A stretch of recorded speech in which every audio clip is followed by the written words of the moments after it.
Muna atong una, dili sila tugutan nga magkural sila kay nga naman na may Ginoo nagbantay.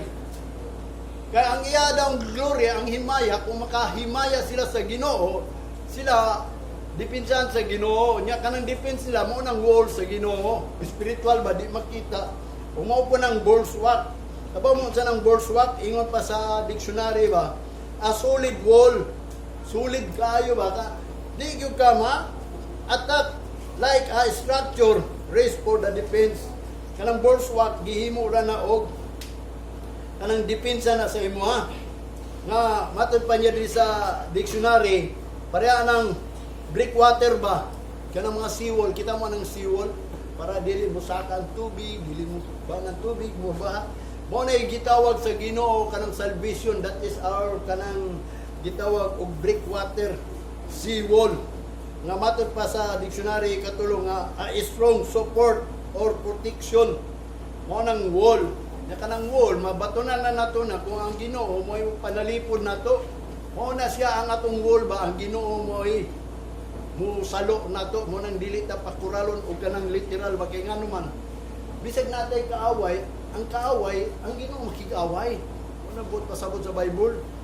Mo na nga din kanang pulong sa Ginoo nga iyang gitudlo nga din kung mahimaya lang siya, that is our mo nang gingon defense. Na strong city, kanang salvation, inigabot sa twinkling of an eye, mo na ng kaluwasan na nato, mo nang gingon, asa matapadulong, mo sa matong buhaton, sa nga muabot ng 666, ang uban, ang tudlon nila, magpaabot ng rapture, which is, ang tinuod yun nga giingon sa Ginoo is, ilisan lagi niya itong lawas, aron dili na tamahadlok kanunay, kay nga naman, mo na ang gitawag kong bol, ang bulwark, the strong city, kanang, kay uyugon man daw sa Ginoo, ingon pa sa Hebrews, ang kalibutan, heaven and earth, na iyang uyugo na karon ang dili mauyog magpabilin ug ang mauyog mawala mo nang uyugon wabot ang panahon nga uyugon na ta kaya mga pagsulay gyud sa tuang kinabuhi para karon gabi nimo wabot yung panahon ako pahinumdum ko ninyo ha wabot yun ang panahon nga laaya na mo muani sa simbahan kaya ang Biblia nag-ingon na ang mga tao mubiya na expressly gyud na in the last days nga ang mga tao mubiya sa pagtuo, bantayan nato na. Nang Ginoo dili ko mubiya Ginoo. Mudot-dot inuong ko nimo Ginoo, di ba? Kung bitaw nang gisulat na ng tanan, niya kundi ka kabasa, kung wa kay knowledge, alaglag ka. Wala musulti ko ninyo bantayan nato na kay nganuman. Wa kay mahimo kay ang Ginoo wa nagtudlo, wa gyud nagsulti siya nga sa ulay nga adlaw daghay maluwas. Ang iyang gingon gamay ray maluwas kay gamay ray nakatultol. Ni bisan niingon gani si Pablo kang Timoteo sa ulahing adlaw perilos. Kay ngano man, ever learning and not come into the knowledge. Sigig tuon. Di gid mo adto sa kahibalo. Sige lang paminaw pulong sa Ginoo, sige ka to simbahan, minagwali pagkagawas wala na to. Baliwala na itong mga pulong sa Ginoo, siguro sa inyong kabayan, kinakong gisulti, baliwala lang ninyo rin. Wala kong gingon, magbantay mo. Tagayin ninyo bili ang pag-redeem sa inyong kalag. Muna yung gingon ni David sa Psalms chapter 48 verse 13. Mark ye well, her bulwark, consider her place, that ye may tell it to the generation following, nga makasulti, tas dito sa umalabot nga mga generasyon ba, generasyon. Kung napamay mga generasyon, dapat unta ilan yung gisulti. No? Ang mga Hudiyo, mga propita, mga praise, mga pastors, musulti unta atong una pa. Ako sa tinuod lang unta, kung nasultihan pa lang ko, pero kay Waman nila ni gibutang o gibuhat nga matod pa ni David o mark ye well her bulwark, consider her place. Mo nang place sa Ginoo kanang bulwark, strong defense, that ye may tell it to the generation following. Nga imong masultihan sila. Mo nang gingon ako, kung napamanay kay time, nakasulti na po nila. Nga bantayi gyud ninyo nga din ang pagpangalagad nato diha sa Ginoo. Anang bulwark nga iyang giingon nga siya mo protektar nato. Mo na yung place, i-mark yun na, mo nang the strong city, a wall of bulwark. From Abraham, gikan pa kang Abraham, nangita gyud si Abraham og strong city. Wa gyud siya kakitag city, namatay na lang siya. Mo nang hantod niabot na lang ang sunod niya. Si Moses, si Joshua, si Moses sa aral ug yutang saad wa pag gyud siya kaabot, nakakita lang siya. Wa to hinungdan niya si Joshua mo ay nakasulod dito, pero pagabot dito, mo nang nahitabo pagkawala ni Joshua ang promise nga land niya.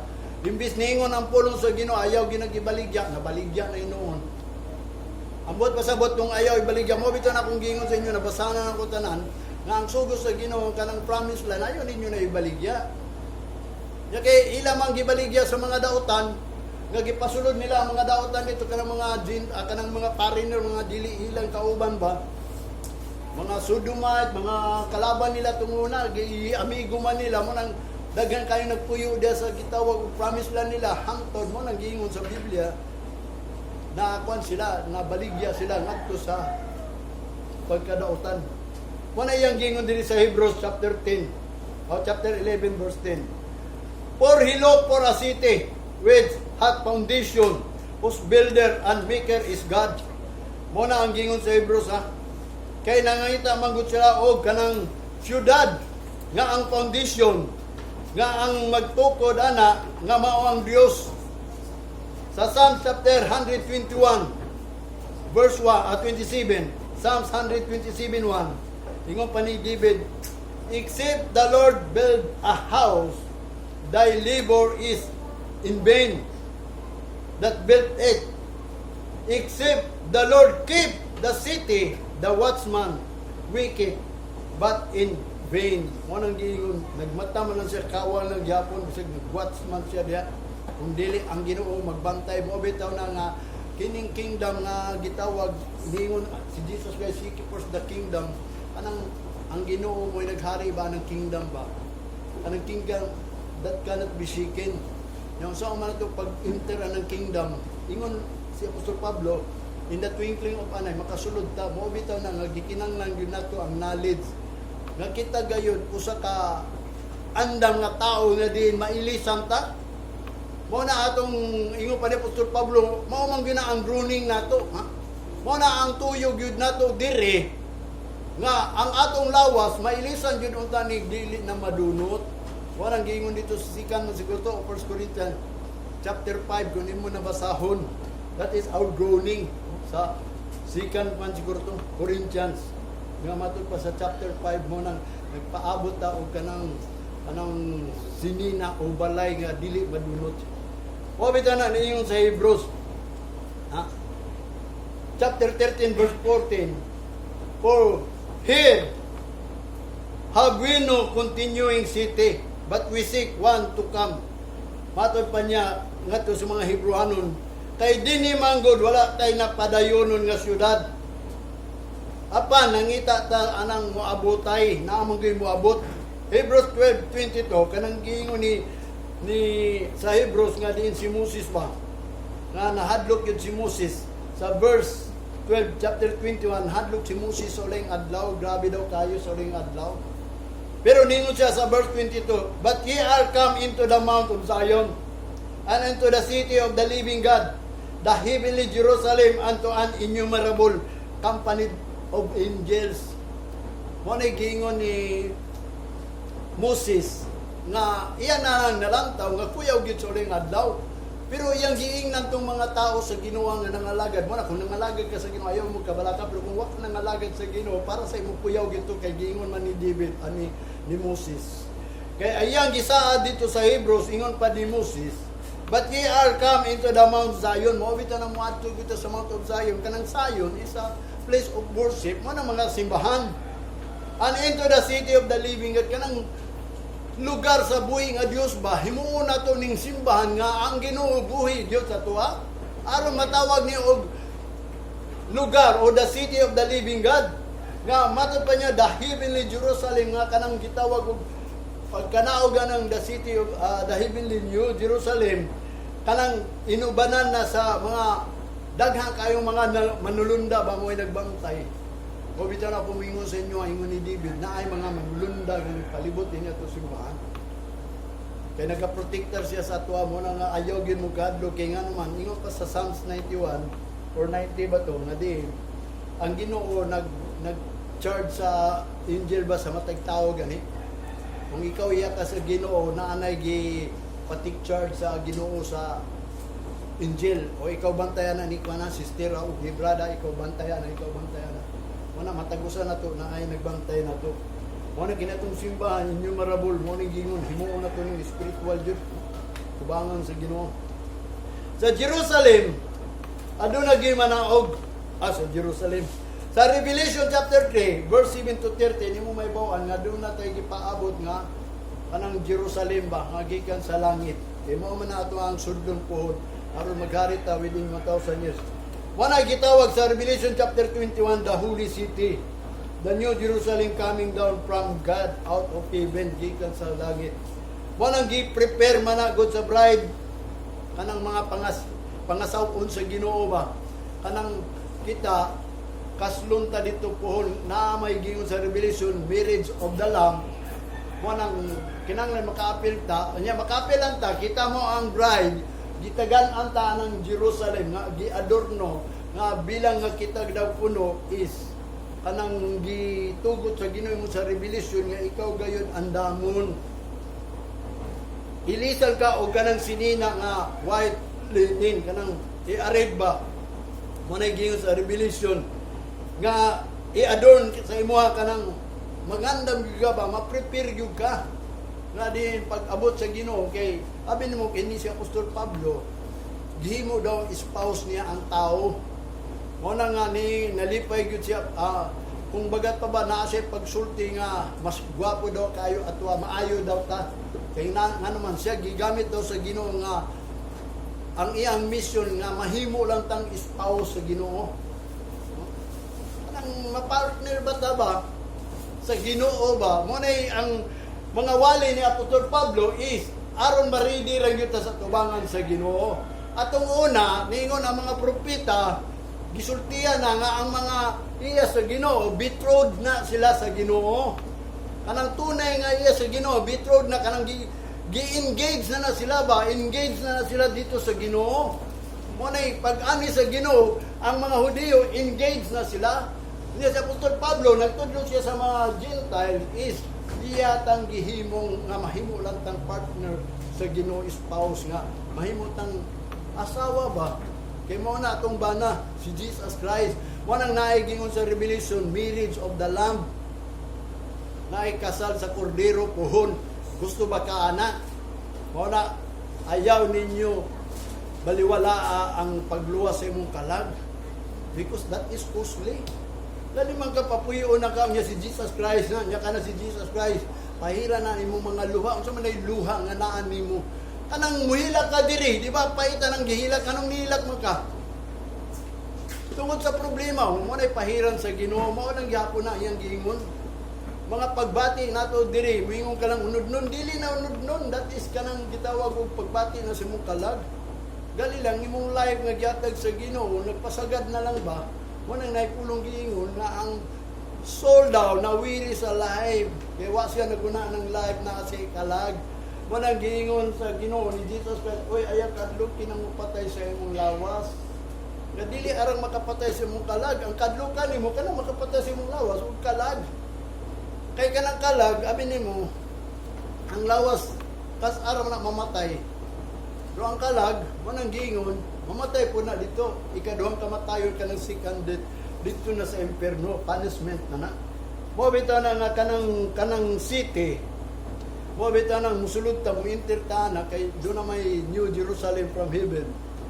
Mo na yang gingon para adornin na sa tuwa kanang i-adorn sa tuwa ba kanang to enhance the appearance of especially with beautiful object. Mo na gihatag sa tuwa. Mag-gift na sa tuwa ba ka i-decorate as if with ornament mo na meaning sa adorn kanang gihatag sa imo ga imong ma-abil ba sa imong kinabuhi kung ikaw mo nang gingon maminyo na ka siyempre kato imong gigugma kunuhay lang kung gingon kay wa mo gigugma diri sa kalibutan ba kay gugma iya nga sa Ginoo nya kanang di ka kay gugma sa imong bana sa imong asawa kundi ka may gugma sa Ginoo Mo bitaw nang love the Lord with all your mind, soul and strength as your neighbor. Diya na ka makahigugma sa imong neighbor kung mahigugma ka sa Ginoo kay ang Ginoo mo walay mutudlo sa gugma kay ang gugma walay tawhanon sa gugma kay ang gugma is God. Wa bitaw nang gingon God is love. Dili ka kagugma ng tao. Gawas kung mahigugma gyud ka sa Ginoo. Unahon jud nimo ang gugma sa Ginoo aron makahigugma kaniya. Manang ingon nga nahigugma ka sa imong kagalingon, nahigugma ka sa Ginoo, higugma ako na siya. Ingon nahigugma ka sa Ginoo. Manang bot pasabot ako sa inyo ha. Walay gugma nga nahitabo sa kalibutan. Kanang gingon nila Papi Love. O naay Papi Love, mga iro na na. Mga butang sa kalibutan. Pero ang gugma gayon, iya na sa Ginoo kay ang Diyos gugma. Nya kanang gugma is the fruit of the Spirit. Kung wa kay knowledge, wa kay fruit of the Spirit, wa kay pagbati, wala gyud kay gugma. Wala kung ikaw nagminyo, kung ikaw nagpakasala na dili na gugma. Sa tinuod lang mo nay kamatuoran. Pero nya unsa unta man wala may kamatuoran ang tao. Una sa tanan kay ibog na nimo. Kay buhat man sa unod ng minyo. Mo bitaw nang way kaso ng minyo kung unsa man ka na minyo ka. Ang dakong case nga giingon ni Apostol Pablo, gitawag ka sa kalinaw, magunsa man ang imong gigugma ng sa katawo nya wa kay kalinaw. Mo bitaw nang nangalagat ta sa Ginoo aron natay kalinaw kay ang tinuod kalinaw mo na ang blessing of life nga ang Ginoo nagpanalangin sa imong kinabuhi nga nakabaton kag kalinaw. Kay ang kalinaw mao kana ang ato ang kinabuhi das tubangan sa Ginoo. Magusto man ato papanglagad sa Ginoo nga wa day kalinaw kay sige ta og una-una butang sa kalibutan. Manang ninja lit not your bit who will believe in God. Unsa na to pag-believe sa Ginoo kung wa tay knowledge sa Ginoo. Mao bitaw na iyang gingon din niya. Kanang gitawag og kanang gipaabot nato, mao bitaw nung nag-redeem ta kay ngano man. Muadto man ta dito sa gitawag og marriage of the Lamb. Nga mao nang gi-adorn sa tuwa niya. Unsa man nato nga andam pa itong kagalingon. Adunay adornment sa atong kanang gihimo ta niyang spouse nga magkuan pud ta sa atong kagalingon ba. Mag-adorno pud ta. Kanang maggatag pud ta og kanang pag-beauty sa atong kagalingon ba diha tubangan sa Ginoo kung ato Ginoong sabton. Ang mga pulong nga gisulat dinhi murag daghang pa kayo para unsay atong buhaton nga matubang ta sa Ginoo. Pero dunay giingon ni Peter sa 1 Peter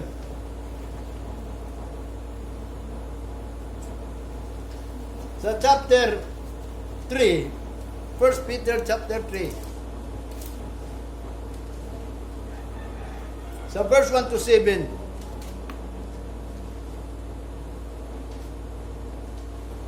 Ingon pa niya din niya.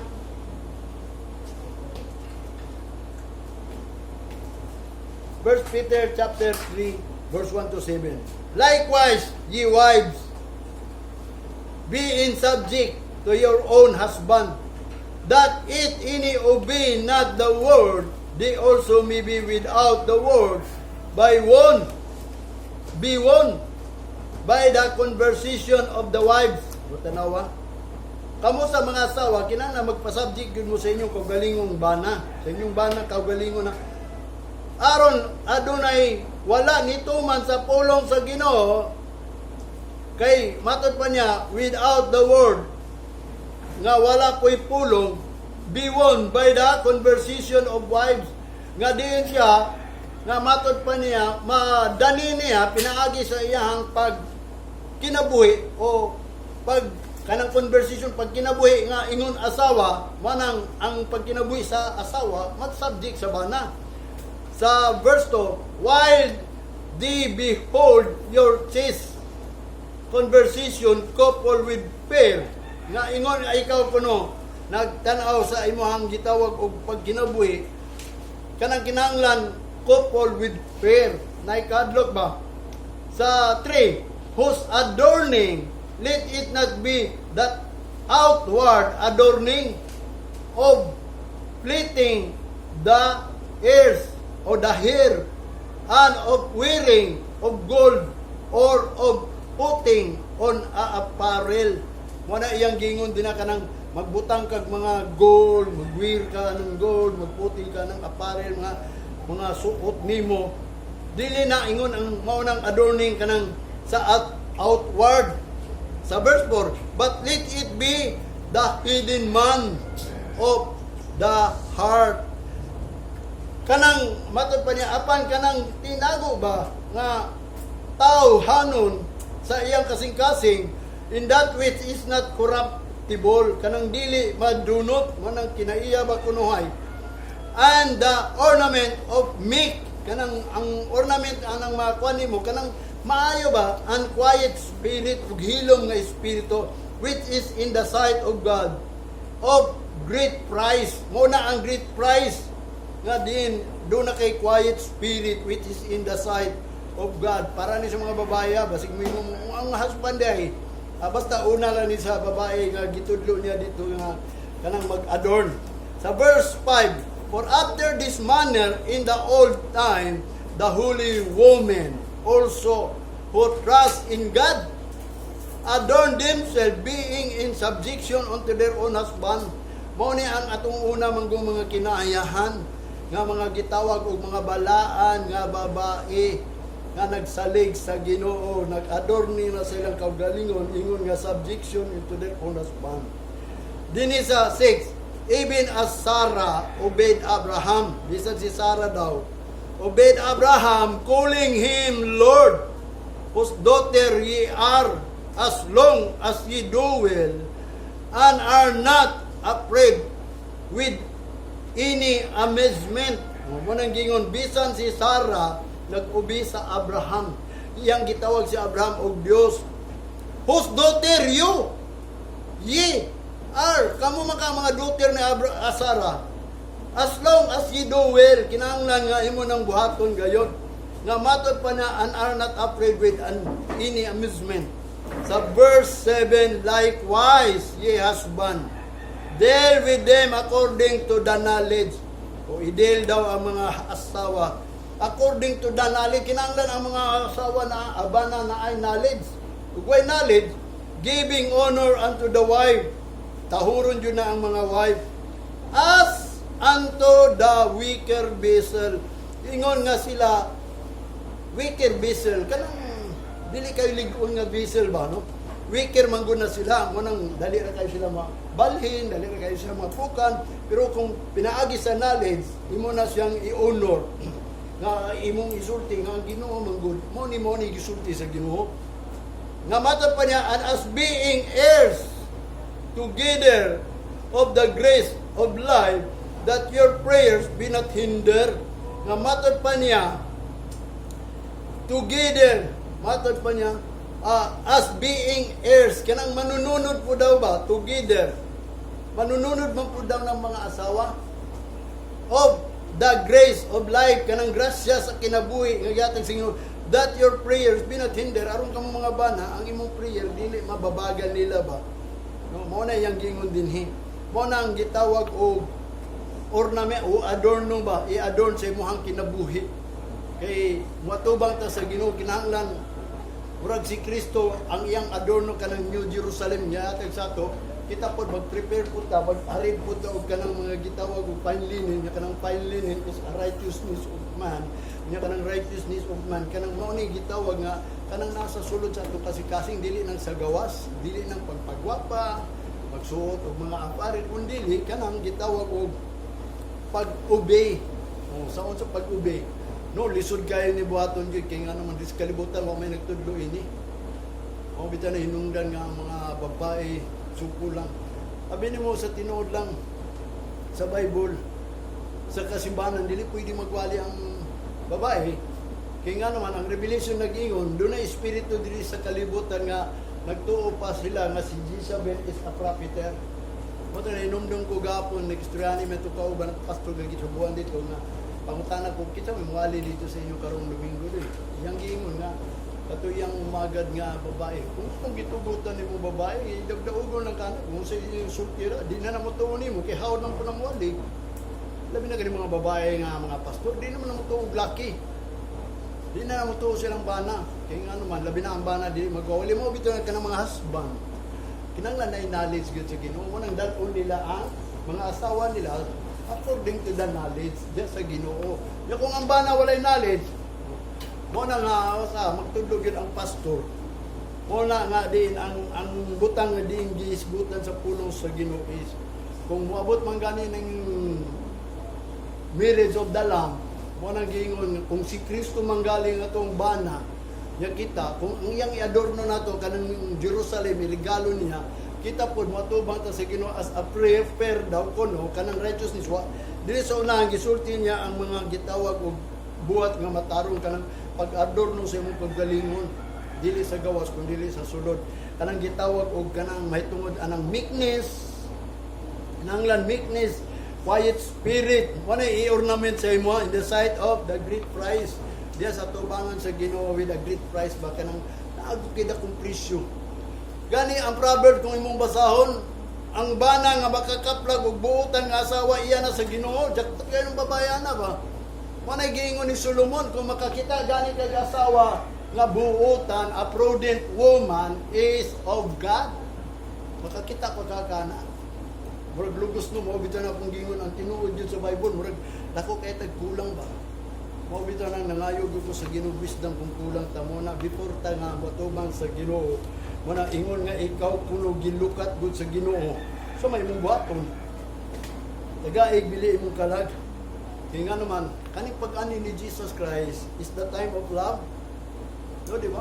Panahon man ni sa gugma sa Ginoo. Moabot ang tak na is the time of vengeance and wrath. Mo na ang John 3:16, "Hunundumina ninyo, for God so loved the world, He gave His only begotten. Whosoever believeth in Him should not perish but have everlasting." Everlasting na kanang iyahang gianhi dinhi. Ang Exodus chapter 33 verse 19, "And He said, I will make all my goodness pass before thee, and I will proclaim the name of the Lord before thee, and will be gracious." Nga matod pa niya, "To whom I will be gracious, and I will show mercy, on whom I will show mercy." Tanawa. Magmaluluyon siya, o maghatag siya grasya ni atong gusto niyang taga-grasya. Magmaluluyon siya atong tao nga gusto iyang kaluyan. Kunya gusto kag kaluoy sa Ginoo basi nagsalig lang ka o kaluyan ba ka sa Ginoo. Ang Ginoo mo ay o mo nang gingon ang Ginoo mo ay atong agdon. Dili nato ang atong kagalingon agdon. Ug ito na usay abi nimo nga kining panahon karon magka kuan man gini magkaluya man gyud ang tawo nangalagad sa Ginoo mo na magbantay ta. Basi maabot ang panahon alas 9 na ta magsugod ba. Ano man murag mana kung giingon ni santok sa kuno na samtang nagbasa kay ang gibasa kung pagbildagan kayo ang si Moses wake up early, si David wake up early, si Isaiah wake up early, si David lang gani wake up early to seek, si Solomon nag wake up early kay ngano man ingon ni Solomon, if you will seek me early you find me. Sa ato pa kung atong hunahon kung dili day mi mangita og sayo Ginoo, may gani waningon, di ka kakaplag na po. Basta ningon siya, if you seek me early, you will find me. Kung dili, dili, good. Tamahin mo. Basta mo na yung gingon mo, bita na pumingon ninyo. Abi ni mo, lahi man niya itong papangalagad sa Ginoo. Dili ni bumon ba? Dili ni ingon nga sama itong unang nga naatay simbahan, nabautismuhan ta, unang manita sa simbahan, kay bilang kay ta Kristohanon. Ayaw ni himua ni nga kini imong life. Mo bitaw na nga ako, nag-uul ko ganiya ba na sige ko kagulang ko. Anong alas 8 naman ni nagsugod nga alas 7 mang tabi ato. Di ba? Alas 7 mang tata. Kabaw ba mo ng number 8? Sa tao man ang number 8. Tanawag mo na magsugod ng mga office. Alas 8. Magsugod ta sa Ginoo, kalibutanon ng Japon. Mo bitaw na mo yung ko ninyo. Ang number 7 is for God. Kung ikaw willing, siguro, kung ikaw tawanon nga willing ka, alas 6 pa lang. Prepare na ka, kaya ang ikaw nung nga adlaw is preparation man gud na. Pag ikapito is for God na na, wala na nagisgot og oras. Basta, nga naman mo pantagag sa'yo, muani kag sa'yo diri. Ang Ginoo mo ay mahimaya, ana. Kaya nga naman, wala ka naglantaw nga kini, tungod kay Kristohanon ka, tungod kay nabautismuhan ka, kay tungod nawalian ka, mo nang muani ka diri. Dili ingon nga mauna ang katungod mo. Kundili ikaw iya sa Ginoo. Kunya kani gibuhat para nimo. Dapat gani di na ka mupuyo dito pagkagabi diri na lang ka kung mahimo lang kung do na kay pagtuo sa Ginoo nga ikaw bagid convince ining adlaw ni. Mabita na ang Ginoo naluoy atong mga tagaan niya kaluoy. Mamatod pa niya hatagan niya grace sa gusto niya. Kaluoy ang kata sa Ginoo na. Dunay gingon sa Titus chapter 3 verse 5. Not by work of righteousness which we have done, but according to His mercy, He saved us by the washing of the generation of the renewing of the Holy Ghost. Kanang pinaagi gani sa pag-renew sa pulong sa Ginoo, Holy Ghost, mo maning Holy Ghost no. Kanang ghost is di makita. Ang Ginoo ray di nato makita, mo nang balaan nga di makita. Manang dili kanang Holy Ghost kining pulong sa Ginoo nga mao ni mo renew nimo ba mo na iyang gingon dili ng righteousness nga nabuhat og matarong dili according to His mercy nga iyatang luwason nga nawasingan ta through generation or regeneration of renewal nga matud pa renewing of the Holy Ghost kanang nausab ka ba pinaagi sa pagtudlo sa imo sa pulong sa Ginoo mo nang nag-usab ka, manay yung gingon renewing by the Holy Ghost nga dunay pulong nga imong nasabtan na bawaan. Mo nang gingon nga mo na gikaloy-an sa Ginoo, mo na iyang luwason nga kining mga tao nga na-renew tungod sa pulong sa Ginoo. Mo na kanang mercy is compassion o kanang forbearance ingon pa sa dictionary. Nagkinahanglan kanang mercy ang taong mabitaw ng by the mercy of God, ingon pa ni Apostol Pablo, kanang mani ka din paghangyo na sa Ginoo, nga dili kanya itulak pa basiyo sa nakasala ka dito no. Ani din usba na pud Lord. Ayo lagi kong ikuan kay siguro naay mga butang nga naitabo sa imo dito nga amot kung iya ka sa Ginoo mahinumduman jud di magini maayo. Kung ang imong life nga nasa Ginoo may bawg ka kung mawala ka sa Ginoo. Kay kanang marag baliwala na nimong pulong sa Ginoo di na ka makahuna-huna. Kay abi mo sa tinud lang kung ikaw na sa Ginoo maglakaw gyud ka sa kayag, ang imong meditation di accept na sa Ginoo kanang naguna-una ka sa Ginoo bisag nagtrabaho ka. Mo bitaw na ang compassion sa Ginoo sa imo ha. Anang gitawag og kanang nangayo gyud ka og kaluoy ba kanang muani ka dinhi. Mo ni yang gingon ang meaning sa mercy, compassion or forbearance. Kanang mercy is shown especially to the offender or to one subject one's power. Kanang magkinahanglan agud ka og mercy sa Ginoo. Manang niani ka diri kinahanglan nimo ang Ginoo because naay offender.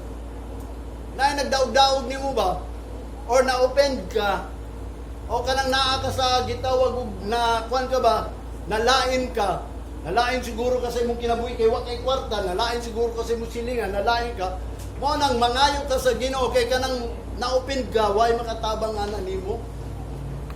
Abi nimo sa diya sa puno sa Ginoo kung nabasahan ka ng mga tao na open, gigamit nga sila ni Satanas, mo na way sa ni Satanas sa imo ba nga kanang ma-open ka, manluod na ka, di nakamutuanan na. Diya sa Ginoo ra ba way luoran. Yung sa nimo pag mawala nimo pagluod diya sa Ginoo, mo nang mag-pray ka mercy. Mo nang wani ka diri ang imong giani dinhi mercy bisag nagdala ka og sacrifice and offering, pero ang desire sa Ginoo is mercy kanang ang imong gidala paghangyo pag yun sa Ginoo nga dugangan ka, dili lang na ingo oh Lord nagdala ko dinhi ha. Wa ba ka kabaw kinsa imong gidalan ug wa ba ka kabaw nga nung nagdala ka ana. Tungod kay siyempre, kanang paghatag nimo makahatag daghan ng pasalamat sa Ginoo ni Apostol Pablo, mo na aron gusto ka nga hatagan pagyud ka sa Ginoo, ang Ginoo nga gihatag nako ni bilang pasalamat Ginoo. May kay aron kanunay kung magpasalamat o dugangi gyapon ni Ginoo. Mo na ang imong tumong kung bito man ka sa balay magdatag offering and sacrifice bisay mo kagalingon. Kay imong kagalingon gi-offer mo as a living sacrifice kay gikinahanglan nimo ang tabang sa Ginoo. Kay nga naman, na kay offender, na kay gibati, iba nga, murag na kuhan ka. Unya, matad pa niya, or to one subject, one power. Kay nga naman, ang power ba, mo'y kinsa ka ng power nga ni daog-daog nimo naa ka diya sa kayo ubos ang tao, sao na lang nimo, kinsa may mutabang nimo nga powerful man na siya nga gidaog-daog ka, so pangayo tabang sa Ginoo. Nga mo bitaw nang ayaw mo pag-review og mga tao, review kay mo kagalingon badlunga baka nang review dili na para sa tao, para na sa imo ha. Ang imong kagaling review ka kay nganuan basi unyag mahaylo ka sa mga pagsulay mo nang giingon nga kung na kay kaaway, review ko nimo hinuon siya. Mahitabo na rin nun, mata sa mata, baba sa baba. Mabita na ang imong kagalingon mo, i-review ka. Lord, kung sa mga kung mali, maluoy ka. Ayaw ipadayo ni. Aron matuman ang humbleness. Aron matuman ang gugma nimo sa neighbor. Muna ibot pasabot sa pulong sa Ginoo. Nga matod pa niya kanang mercy sa Bible, supplication na. Si David, wala naghangyo mercy. Ang iyaha dito, supplication. Kabaw sa supplication? Mercy. Ang meaning sa supplication is to make humble, entreaty. Mo nang gingon, to pray to God, mo na supplication. Matod pa sa dictionary, to ask humble and earnestly. Kanang nag-ask ka o pagpaubos ka sa Ginoo nga wa kay mahimo kung wala ang Dios, di ba? Ito nagkampo ka nga, dili lang nagingon, Lord, pasalamat ko yung pagkaon. Di baliwala lang yan mo ng pagtuktuga. Prayer is talking to God. Mabitaw na nga, iklaro na inyo ang pagkampo sa kananan. Pasalamat daw, pagkampo. Mabitaw na usay, ikuan yun mo ang knowledge ni mo. Kay basi yung nagwa na dawata sa Ginoo, baliwala lang ni mo. Kay mga manay gihimo sa mga tao, abomination. Mabitaw na, muingon ko ninyo, kung magpasalamat mo, asa dahi ta magpasalamat. Kung sa gingon ni David, I will enter his gate with thanksgiving. Mao na mo anhig yung ka dinhi kinaadiri ang gate with thanksgiving. O ang tao nga na-convince nga kining adlawan ni lahi, mao na nagpasalamat sa Ginoo. Kung wa ka na-convince kining adlawan ni, wa gyud ka nagpasalamat sa Ginoo. Kung tinuod ka nagpasalamat, mo nang giingon, convince gyud ka ini. Mo nang anhig gyud ka diri gyud ang pagpasalamat. Kung kanang imong prayer sa pagkaon, prayer ba na pasalamat na? That is blasphemous. Kung gusto ka pagampo na, sa may gingon sa Ginoo, hingon ka nga prayer man eh. Si prayer. Ang prayer gingon sa Ginoo mismo si Jesus Christ. When you pray, enter to the closet room. Mo bitaw na kwaon pag yun nato na. Mo bitaw na dugangan nato na. Mo bitaw na ayan na lang mo pag-pray, pagkita sa tao. Kay hypocrite mang hypocrite si tawagan na. Hypocrite. Hypocrite manggug ka sama sa parasiyo, iskriba. Abi mo sa asa siya paagi na hypocrite. Muampo sa dalan, sa mga corner o sa sinaguga, sa church. O kanang mga prayer meeting, although magampot na diri bay ang Ginoo ray na sayod kay naamatay ending of anang benediction sa Ginoo. Mo man akong gi-pray sa Ginoo nga nangayog tag benediction. Dili gyud imo nag-pray ko nga nagkigstorya gyud ko sa Ginoo. Kung ang tawag nimo nang prayer na ko benediction na nga unta ang Ginoo magdawat sa ato ang mga gihalad karon sa Ginoo. Mo bitaw na akong gingon sa inyo nga karon time of love. Iabot ang panahon.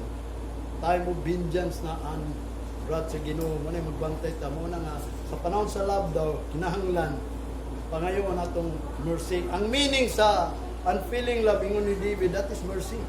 Ang meaning sa supplication, that is mercy.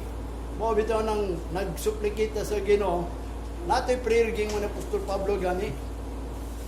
Sa matag supplicate nimo sa Ginoo kanang ihatag sa Ginoo gyud pahibalo agud ang Ginoo ba sa tanan nimong gikinahanglan.